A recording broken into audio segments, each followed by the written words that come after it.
My wife's laptop bag had a second charger in it I'd never bought her, a different brand, a different cord, tucked into a side pocket like it belonged there. I thought that was the strangest part of my week. I was wrong. 4 days later, a package arrived at our house addressed to Amanda from a return address I didn't recognize, a boutique hotel 2 states away, no explanation of what was inside. But here's what she didn't know yet. I'd already pulled the credit card statement 2 nights earlier, sitting alone in my truck in our own driveway, engine off, headlights off, reading line after line by the glow of my phone. None of that prepared me for what I'd be holding in my hand 3 weeks later, standing in a hotel parking lot in Coeur d'Alene at 11 at night. Welcome to the channel, where we talk about the marriages that looked fine from the outside until they weren't. We tell stories about trust, what builds it, what breaks it, and what's left standing after.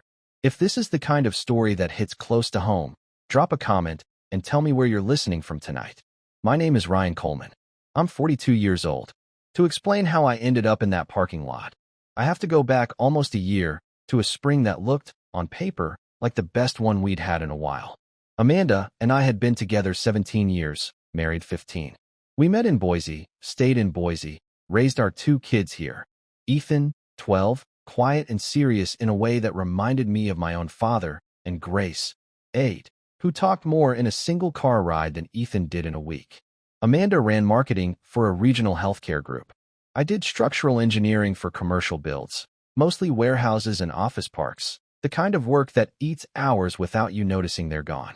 There was a time, I want to be honest about this, because it matters for what comes later, when things between us were genuinely good. Not performed good. Real. We used to take Sunday drives with no destination, just talking, the kids asleep in the back seat.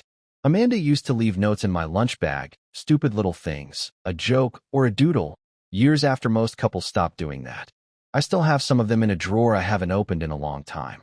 That spring, the notes had stopped. I noticed. I told myself it was because Grace had started needing help with homework in the evenings, because Ethan had baseball 3 nights a week, because our lives had gotten fuller in ordinary ways that didn't mean anything. I was married to my job before I was ever fully married to her, if I'm being honest about where the real erosion started. A big distribution center project landed on my desk that January, the kind of contract that makes a career, and I gave it everything. 12-hour days, weekend site visits, dinners eaten at my desk while Amanda put the kids to bed alone. I told myself I was providing. I told myself this was what a good husband did, and for years that story had held up fine. It didn't hold up that spring. I just didn't know it yet. Amanda started traveling more for work that same season, a conference circuit tied to a new hospital system her company had picked up as a client. Boston in March, a regional summit in April. I remember being relieved, honestly, that her schedule had picked up right when mine had. It meant neither of us had to feel guilty about the other one being gone so much. I should have felt something different than relief. I didn't, not yet. She came back from the April trip talking about a client contact named Chris, an executive on the hospital system's side, in a way that struck me only faintly odd, not suspicious, just present in a way new work friendships sometimes are. She mentioned him twice at dinner that week. I asked what he did. She told me, easily, and the conversation moved on to Grace's spelling test. I didn't think about Chris again for almost 2 months. Lily. No. Grace started asking why Mom was on her phone so much at night, in the specific way kids notice patterns adults have trained themselves not to. Amanda always had an answer ready. Work stuff. Boring stuff. I believed the answers because I wanted the conversation to be over, not because I'd actually weighed them. My sister-in-law Vanessa came to town that May for a long weekend, staying with us the way she always did, and I remember one night catching her and Amanda go quiet the second I walked into the kitchen. Not dramatically, just a beat too fast. A subject changed a half-second before I could catch what it had been. I told myself sisters have private conversations. I told myself that was normal. It wasn't the first time that spring I'd caught a conversation stopping right as I entered a room. It also wasn't the last, though I didn't count them at the time. I only started counting later, once counting mattered. By June, Amanda had started keeping her phone face down on every surface in the house, a habit that hadn't existed in April. I noticed the shift and did the thing I'd apparently gotten very good at doing that year. Filed it away, told myself it was nothing, Went back to the drawings for the distribution center spread across my desk like they were the only thing that actually needed my attention. If I'd looked up from that desk even a few weeks earlier than I did, I think what happened next would have unfolded very differently. I didn't look up. Not yet. The second charger showed up in her laptop bag on a Tuesday in late June, and even then, even holding the strange cord in my hand, turning it over, noticing it was a brand we didn't own anything else from, I told myself there was probably a boring explanation. A coworker had loaned it to her. She'd bought a spare for travel and forgotten to mention it. I put it back in the side pocket exactly the way I'd found it. I had no idea, standing in our bedroom with that charger in my hand, that it was the smallest and least important piece of what I'd eventually find, or that the real proof, when it came, wouldn't come from anything I went looking for at all. July settled into its usual Boise heat, the kind that made the site visits miserable and the evenings at home feel like the only bearable part of the day. Amanda's travel slowed for a few weeks. No conferences on the calendar, just her regular office hours. And for a while, I let myself believe the strange feeling from June had been nothing more than a stretch of both of us being tired. She still kept her phone face down. I noticed and didn't ask. Ethan had a baseball tournament that ran 3 straight weekends, and Amanda came to almost none of them, citing a work push tied to the hospital system contract. I went alone, sat in the same bleacher seat, texted her the score at the end of each game. She always responded fast, too fast, sometimes, for someone supposedly buried in a deadline, with something short and warm. "That's my boy. Tell him I'm proud of him." I didn't think about the speed of those replies. I think about it now. One Saturday in July, I picked up her phone off the kitchen counter to check the weather app, an ordinary reflex I'd done 100 times over 15 years of marriage. A text preview sat on the lock screen from a name saved simply as C. No last name, no photo. Can't stop thinking about Boston. I stood there a second too long. I told myself it could be anything. A coworker joking about a bad hotel. A client referencing a conference session. I set the phone back down exactly where it had been, screen facing the same direction, and went outside to mow a lawn that didn't need mowing yet. That was the first time the word affair crossed my mind as something more than paranoia. I didn't say it out loud. I didn't even fully let myself think it in full sentences. I mowed the lawn and came back inside and made dinner like nothing had shifted, and something had shifted. Amanda came home from work that Monday distracted in a way I couldn't name, checking her phone at red lights, twice asking me to repeat something I'd just said. I asked if everything was okay. "Fine," she said. "Just a lot going on with the Chris account." A beat. The hospital thing. You know. I noticed she'd said his name and immediately walked it back into a project title, like she needed to convert a person into a piece of business as fast as possible. I didn't catch the significance of that in the moment. I caught it weeks later, replaying the sentence in a different context entirely. Vanessa called me directly that week, which she almost never did. We talked through Amanda, usually not around her. She asked, carefully, how things were going, how we were doing, in a tone that made the question feel loaded even before I answered it. "Fine," I said. "Why?" A pause on the line. "No reason. Just checking in." I let it go. If you've ever had someone ask you a question that felt like it was actually about something else entirely, you already know the particular unease of not being able to name what that something else was. I didn't chase it that day. I wish I had. By early August, Amanda had started running errands alone more often, a task Grace usually tagged along for, picking out snacks, riding in the cart. Now Amanda went by herself, sometimes gone longer than the errand should have taken. I noticed the extra time. I told myself target lines were long in the summer. Grace asked me one evening, apropos of nothing, why Mom didn't answer when she called her name from the other room sometimes. I told her Mom was probably just distracted with work. Grace accepted that the way kids accept most adult explanations, and went back to her show, and I stood in the doorway a second longer than the moment required, something small and wordless tightening low in my chest. I didn't act on that tightness. I never did, that whole summer. I'd spent years being the person who didn't ask, who trusted without checking, who called that trust a virtue instead of what it actually was, and by August, that habit was running entirely on its own, without me even choosing it consciously anymore. A conference in Coeur d'Alene appeared on Amanda's calendar for late August, the same hospital system client, a 3-day regional summit. She mentioned it the way she mentioned all of them by then, brief and matter-of-fact, already halfway into the next sentence about Grace's school supply list before I could ask a single follow-up question. I didn't ask one. I helped her pick out a suitcase-friendly outfit 2 nights before she left, the way I always had, folding a blazer for her while she packed her toiletry bag in the bathroom. It was, looking back, one of the most ordinary evenings we had that whole summer, and one of the last ones that felt that way. She left on a Wednesday morning. I drove her to the airport, kissed her at the curb, told her to text me when she landed. She did, 20 minutes later than I expected, with a photo of the airport gate and a joke about the coffee being terrible. I have a feeling some of you already know what that photo actually was, or what it wasn't showing. I didn't know yet. I wouldn't know for 2 more days, until a phone call from someone I'd never spoken to in my life changed everything I thought I understood about that trip. The call came on a Friday afternoon, while I was on a site walk at the distribution center, hard hat still on, blueprints rolled under my arm. An unfamiliar number. I almost let it go to voicemail. Is this Ryan? Ryan Coleman. A woman's voice, careful, like she'd rehearsed the opening line. My name's Diane. I don't know if you know who I am. I'm Chris Whitfield's wife. I stood very still in the middle of a half-built warehouse floor, dust in the air, a forklift idling somewhere behind me. I think you should know, she said, that our spouses have been in Coeur d'Alene together since Wednesday. Same hotel. I found the reservation on our card. I didn't say much. I remember thanking her, which felt like an absurd thing to say, and hanging up, and standing there a long moment with the phone still in my hand. The forklift's engine the only sound I could actually process. That wasn't the part that scared me most. What scared me was how little surprise I felt underneath the shock.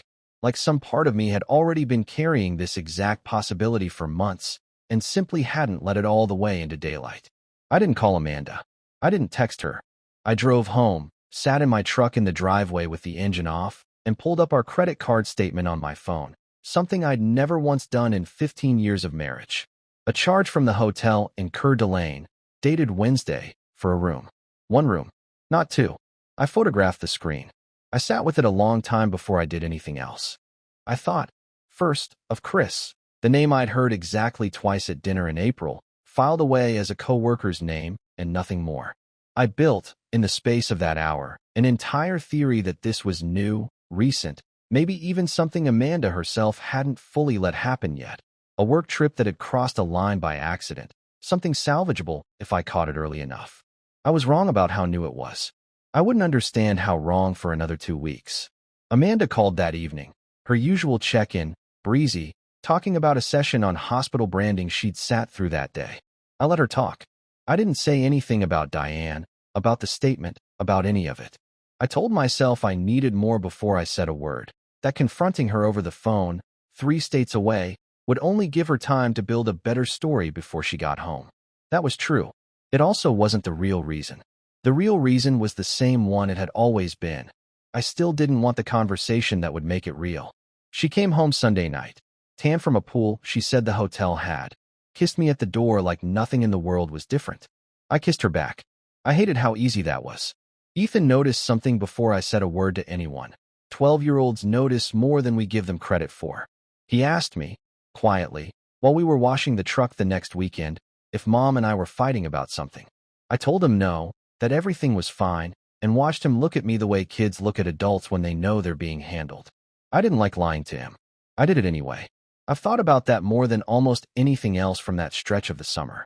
Vanessa called me again that week, and this time I didn't let her question slide past unanswered. You knew, I said. Back in July. That's what that call was about. The silence on the line went on long enough to answer the question before she did. Ryan, I only found out this spring. I told her she had to tell you. I didn't think it was my place to do it for her. I thanked her, the same absurd politeness I'd shown Diane, and hung up before either of us had to say anything else. This spring. Not July. Not June.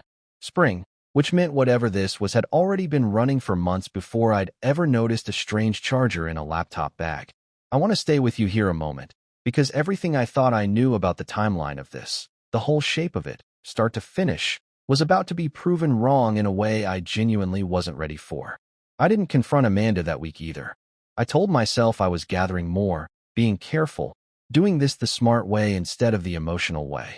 I pulled her location history off our family phone plan the following Tuesday, going back 6 months, and sat at my desk at work with the door closed, watching a pattern emerge that I hadn't let myself imagine before. Boston in March.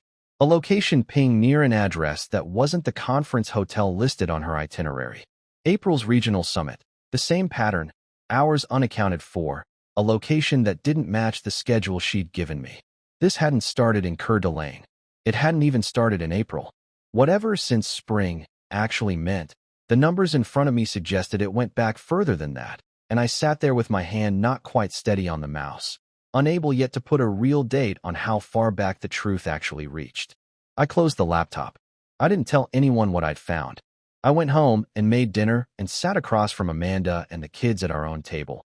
And for the first time in 15 years of marriage, I understood exactly how much a person could hide behind an ordinary dinner conversation about spelling tests and baseball scores.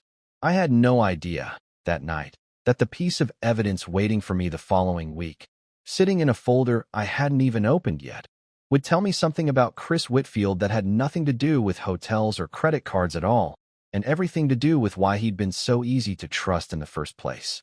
The folder had been sitting in my truck for 3 weeks by then. A printout of the hospital system's vendor contract, something I grabbed off the office printer back in July for an unrelated permitting question and never actually opened. I only remembered it existed because I was looking for a different document entirely, digging through the console for a parking receipt. I opened it on a Thursday night, alone in the garage, the overhead light buzzing. The contract listed the executive sponsors on the hospital system's side. Chris Whitfield's name sat near the top, exactly where I expected it. What I didn't expect was the vendor referral note stapled behind it, a name I recognized instantly, because it was mine. For years earlier, a college friend named Marcus had asked me for an introduction to anyone in healthcare marketing who might take a meeting with a startup consulting group he was building with a business partner. I'd given him Amanda's work email without thinking twice about it. A small favor, the kind you do 100 times over a career and never remember doing. That business partner had been Chris Whitfield. I'd introduced them. Not directly, not on purpose, not with any understanding of what it would become, but the first thread connecting Amanda and Chris ran straight back through me, through a favor I'd forgotten I'd ever done. I sat in the garage a long time with that folder in my lap. It would take me 3 more days to fully understand why that mattered. Not just that I'd unknowingly opened the door, but that Amanda had known this the whole time and never once mentioned it. Not in 4 years of small talk about her work. Not in any of the dinners where Chris's name had come up like he was simply a colleague she'd met on the job. I photographed the referral note. I put the folder back exactly where I'd found it, in the console, under the parking receipts, and I didn't say a word to Amanda about it. I want to be honest about what I did instead. I drove to Coeur d'Alene the following weekend, told Amanda I had a site consultation 2 hours north, a lie, my first real one of that entire summer, and parked across from the same hotel Diane had named on the phone. I didn't go in. I sat in my truck for the better part of an hour, watching the entrance, telling myself I'd know what to do once I saw something. I didn't see Amanda. I didn't see Chris. I saw a hotel entrance and a lot of ordinary people checking in and out of ordinary rooms. And after an hour, I felt something close to foolish, sitting there like a man in a movie about a man doing exactly what I was doing. I almost left without anything. Then, walking back toward the parking garage stairwell, I passed a car with Idaho plates I recognized without meaning to, Chris Whitfield's, a silver SUV I'd seen once, years ago, at a company holiday party I'd barely paid attention to. I stood at the base of the stairwell and watched, from maybe 40 yards, as the two of them came out of a side entrance together 20 minutes later. Not touching, not obviously anything, just two people walking toward a car in the easy, practiced rhythm of people who've done this exact walk many times before. Amanda laughed at something. Chris opened the passenger door for her, the small automatic gesture of a man who's done it 100 times. I didn't need anything else after that. I already had it. I drove home that night without confronting either of them. I told myself I needed to be smart about this, that showing my hand too early would only give Amanda time to build a story, the way I suspected she already had, more than once, over however many months this had actually run. That was the truth, and it was also, I understand now, the same avoidance dressed up as strategy that had cost me the entire summer already. If I'd walked up to that car in that parking garage, everything that came after would have happened differently, sooner, Messier, maybe better. I didn't walk up. I got back in my truck and drove 2 hours home in the dark, radio off, hands tight on the wheel the whole way. Vanessa's second call came a few days later. This one different from the first. No careful hedging, just her voice, flat and tired. She's going to tell you, Vanessa said. Soon. I told her she has to, or I will. When did you find out it was Chris? Specifically. A long pause. Ryan, I found out about Chris in the spring. I didn't know about the referral thing, that you're the one who connected them, until she told me last week. She didn't know how to tell you that part. I think that's honestly what's been holding this whole thing up longer than it needed to. I didn't say anything for a moment. Something about hearing it confirmed by someone other than a printed contract made it land differently. Heavier, somehow, in a place I hadn't braced for. I told Vanessa I appreciated the call. I didn't tell her what I already knew, or that I'd been to Coeur d'Alene myself. Some things I wasn't ready to say out loud yet, even to someone who already knew more than I did. Amanda's behavior at home had shifted by then in a way I registered but still didn't fully name. She'd started leaving her phone in the car overnight, something new, and twice that week I caught her starting a sentence at dinner. Ryan, there's something Before Grace interrupted asking for more milk, and the sentence just dissolved, unfinished, into the ordinary noise of a family dinner. I let it dissolve both times. I told myself I wasn't ready to hear it delivered on her terms, in her timing, after everything I now knew she'd been sitting on. I had the folder. I had the parking garage. I had Vanessa's confirmation. What I didn't have yet was any idea that the conversation waiting for me the following Tuesday. In our own kitchen, no lawyer, no plan, just the two of us, would reveal that the referral to Marcus wasn't even the beginning of what I still didn't know. I confronted her on a Tuesday night, after the kids were asleep, at our own kitchen table, the same table where Amanda had been dissolving half-finished sentences into interruptions for a week straight. I laid it out in order, the way I'd have laid out a set of drawings for a client. The credit card statement, the photograph of her and Chris at the hotel entrance, the vendor referral note with my own name on it. Here's what I know, I said. Here's what doesn't add up. I want you to explain it to me, from the beginning. Amanda's face did something I hadn't seen before, not shock, exactly. She'd clearly been braced for this conversation for weeks. What surprised me was how quickly she reached for the smallest version of the truth. It's not what you're picturing, she said. It's, Chris and I have history. Professional history. It's complicated. You had one hotel room. Not two. It's not serious, Ryan. It's not what you think. Boston. April. Coeur d'Alene. That's not one trip. I watched her shift again, the story contracting under the weight of each new fact I set down. The same way I'd watched a structure fail under load once, years ago, on a job site.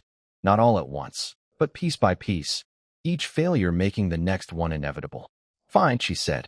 It's been going on since spring. But it's not what you're imagining. It's complicated. It's not just physical. How long has it actually been going on, Amanda? Not what Vanessa told me. What you're telling me. Something in her face changed. You talked to Vanessa. How long? She was quiet a long moment. When she spoke again, her voice had lost the practiced quality it had going in. Longer than spring, she said. I need you to let me explain this properly, or it's going to sound worse than it actually was. Then explain it. She finally spoke. This is what she told me. You remember introducing me to Marcus years ago, and Marcus brought Chris to that first meeting. I liked him immediately. Not like that. Not at first. Just, he actually listened when I talked about work, asked real questions, remembered things I'd said weeks earlier. I told myself that was just good networking. We started emailing about industry stuff, nothing personal, for almost 2 years. I never told you because it never felt like there was anything to tell. Then 2 years ago, at a conference in Denver, we had dinner alone for the first time, and I remember driving back to the hotel afterward thinking I hadn't felt that specific kind of interested in a conversation in years. Nothing happened that night. I told myself that meant it was fine, that thinking something wasn't the same as doing something. I kept finding reasons to email him. I kept telling myself it was professional. Last spring, at the Boston conference, it stopped being just emails. I told myself it was a one-time thing, that I could go back to normal after. I couldn't. Every trip after that, I found a way to see him, and every time I told myself this was the last one. Ryan, I couldn't look at the kids' pictures on my desk some mornings before work. I'd have to put them face down in a drawer just to get through the day. I tried to stop it once, in June. I told him it had to end, and I lasted 11 days before I called him again. I don't know how to explain why, except that somewhere in the last 2 years I started needing him to see me in a way I'd stopped believing you had time to. I sat with that a long moment. 2 years of emails I'd never known existed. A dinner in Denver I'd never heard about. The affair itself hadn't started in spring. Spring was just when it had turned into something she could no longer call a friendship, even to herself. You let me believe this was new, I said. You let Vanessa tell me spring like that was the whole story. It felt true when I said it, Amanda said. The physical part, that was spring. I know that's not the same as honest. I know that. I didn't yell. I laid the referral note flat on the table between us, my own handwriting from 4 years ago barely visible under the staple marks, and looked at it a long time before I looked back at her. I introduced you to him, I said. I want you to sit with that for a second before you say anything else. She reached for my hand across the table. I moved it before she got there, the same way I had once before, weeks earlier, in a version of this conversation I hadn't known yet that I'd need to have twice. I need you to understand something, she said, voice cracking now, the composed version of her account finally giving out. This wasn't about you not being enough. It was never. I don't know how to say this without it sounding like an excuse. I just started disappearing somewhere around year 12, and nobody noticed, including me, until somebody did. I noticed, I said. I just didn't ask. That's on me too. I know that. It was the only thing I said that night that gave her anything close to comfort, and I regretted offering it the moment it left my mouth. The house was quiet after that in a way our house had never been quiet before. Not peaceful, just empty of anything left to say.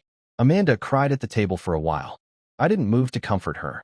I sat across from her with the folders still open between us, the referral notes staring up at both of us like evidence in a case I hadn't known I was building until it was already finished. I didn't tell her that night what I'd decided. I don't think I fully knew yet myself.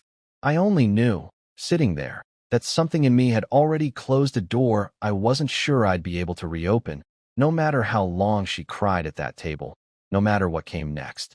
I had no idea, that night, just how much the next conversation, the one with a lawyer, 3 days later, would cost either of us, or how differently the house would sound with only half its furniture left in it.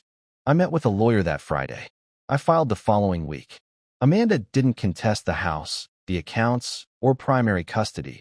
She told her own attorney she didn't have the standing to fight for equal footing, not after everything came out. I ended up with the house, the kids 5 days a week, and what was left of a retirement account we'd built together for 15 years split down a line that felt, on paper, far cleaner than any of it actually was. Chris Whitfield's marriage ended within 2 months of mine filing. Diane filed first, before I'd even finished my own paperwork. I heard, through Vanessa, that he'd lost the healthcare account entirely once word reached the hospital systems board, a conflict of interest complaint that Diane herself apparently filed alongside her divorce petition. Whatever he'd built with Amanda, he built it on top of 2 marriages, and by autumn he didn't have either one, or the account that had brought them together in the first place. Amanda moved into a 2-bedroom apartment across town in October, the kind with a small balcony she once told me, years earlier, she'd always wanted and never had. She has it now. She doesn't have much else from that particular version of her life. Vanessa still speaks to both of us, carefully, the way someone navigates a room with furniture rearranged in the dark. She told me once, months later, that Amanda cried for a week after the divorce was final. Not performance, she said, real grief, and that some of it was for me, and some of it, she suspected, was for a version of herself she wasn't sure she recognized anymore.